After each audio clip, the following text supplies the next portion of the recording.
friends, this is Amna. So today is day 3 of solving 250 days of data structures and algorithm. आज का हमारे पास जो question है वो ये है, move all negative elements to the left side of an अरे.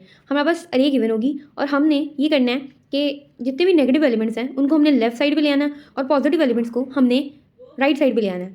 तो जो हमें ट्रांसफॉर्म होकर न्यू अरे मिलेगी वो कुछ इस तरह से होगी, -3, -2, 11 एंड 1. इसमें नेगेटिव एलिमेंट एक साइड पे और पॉजिटिव एक साइड पे है. इसमें कोई भी ऐसी कंडीशन नहीं है कि जो नेगेटिव एलिमेंट्स हैं और जो पॉजिटिव एलिमेंट्स हैं इनमें सॉर्टिंग होनी चाहिए.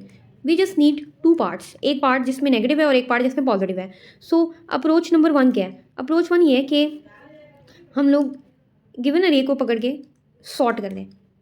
सॉर्ट करने के बाद जो हमें रिजल्ट्स मिलेंगे वो असेंडिंग ऑर्डर में होंगे या फिर डिसेंडिंग ऑर्डर में होंगे. इसमें नेगेटिव एलिमेंट एक साइड पे होंगे. तो हम लोग किसी भी सॉर्टिंग एल्गोरिदम के थ्रू इस गिवन अरे को सॉर्ट कर सकते हैं. So this is one of the technique for solving this type of question. अब इसके लिए जो टेक्निक नंबर 2 है वो क्या है? 2 पॉइंटर्स टेक्निक.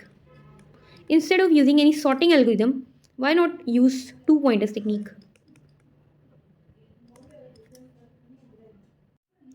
सो 2 पॉइंटर्स टेक्निक में हम लोग क्या करेंगे? हम लोग 2 वेरिएबल ले लेंगे, आई और जे. आई को इनिशियली हम लोग इंडेक्स 0 पे और जे को लास्ट इंडेक्स पे रख लेंगे हम लोग, यानी n-1 पे. और हम लोग कुछ कंडीशन सेट कर देंगे. कंडीशन नंबर 1 ये है कि अगर मेरे अरे के इंडेक्स आई पे जो वैल्यू पड़ी है वो 0 से छोटी है, यानी वो एक नेगेटिव वैल्यू है, और जे पे जो वैल्यू पड़ी है वो भी 0 से छोटी है, तो फिर क्या करें? तो फिर सिंपली हम लोग आई में इंक्रीमेंट कर दें. यानी कि नेगेटिव एलिमेंट यहाँ पड़ा हुआ है, अगले वाले को चेक करो. अगर ये वाली एलिमेंट नेगेटिव नहीं है तो इसको और इसको स्वैप कर दो अगर ये नेगेटिव है. ठीक है, तो कंडीशन नंबर 2 क्या है? कंडीशन नंबर 2 ये है कि अरे के इंडेक्स आई पे जो एलिमेंट पड़ा है वो 0 से बड़ा है और अरे के इंडेक्स जे पे एलिमेंट पड़ा है वो 0 से छोटा है, यानी मुझे इसको उठा के यहाँ लाना है. तो फिर क्या करो? स्वैप कर दो इन दोनों एलिमेंट्स को और आई में इंक्रीमेंट कर दो और जे में डिक्रीमेंट कर दो. ठीक है, दिस इज़ कंडीशन नंबर 2. अब कंडीशन नंबर 3 क्या है? कंडीशन नंबर 3 ये है कि मेरे पास इसके अलावा कोई भी कंडीशन हो जाए, यानी कि एक कंडीशन ये होगी, एक ये होगी, इसके अलावा कोई भी कंडीशन होती है तो उसमें हम लोग क्या करें? आई में जस्ट इंक्रीमेंट कर दें और जे में डिक्रीमेंट कर दें. तो अब इसको हम यहाँ पे इसके साथ चला के देखते हैं.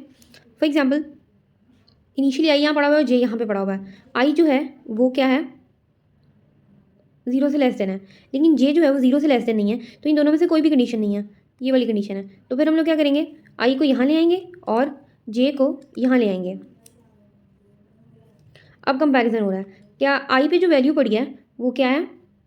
0 से बड़ी है और जे पे जो पड़ी है वो 0 से छोटी है. तो इन दोनों को स्वैप कर देना, -2, 11.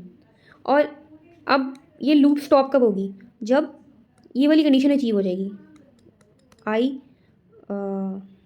वाइल आई लेस देन जे. तब तक ये लूप चलती रहे. जैसे ही आई और जे एक इंडेक्स पे पहुंच जाएंगे या फिर जे यहाँ आ जाएगा, आई यहाँ चले जाएगा, वहाँ पे हमने इसको स्टॉप कर देना है. So this is one of the technique. अब इसके लिए हम लोग कोड लिख लेते हैं. इनिशियली आई 0 पे पड़ा हुआ है, इंट आई साइन 0, और जे को हमने कहाँ रखा था? n-1 पे.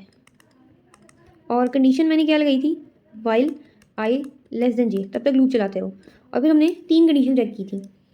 इफ़ अरे of index I is less than 0 and, ये दोनों कंडीशंस का ट्रू होना ज़रूरी है. ठीक है, एंड अरे of J is less than 0. तो हम लोग क्या कर रहे थे? सिंपली आई में इंक्रीमेंट कर रहे थे, जे में डिक्रीमेंट हम नहीं कर रहे थे. इसके बाद कंडीशन नंबर 2 क्या थी?